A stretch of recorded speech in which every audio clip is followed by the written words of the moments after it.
الألوان هي اللي بتدي هوية لأي ستايل. يعني ممكن نفس اللبس يبان عادي جدا أو يبان فخم جدا من الألوان اللي انت اخترتها. كل موسم بيجي باتجاه لون جديد، 2026 مش استثنائي خالص. السنة دي الألوان الهادية الراقية راجعة بقوة جامدة. أول لون لازم تعرفه السيلويت، بني فحمي شيك جدا ويبان كتير في الجواكت والبدل.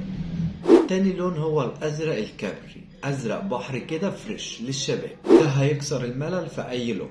وبرضه الألوان الترابية زي الزيتوني والخمر والطيني مكملة معانا، بتدي إحساس للدفى وسهل تنسقها لأي لون.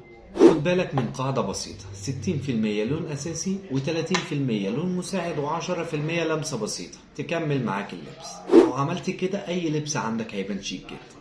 وخد بالك مهم جدا تبقى عارف ازاي تختار اللون الصح. وما تنساش تقول لنا في الكومنتات ايه اكتر لون بيبقى لايق عليك.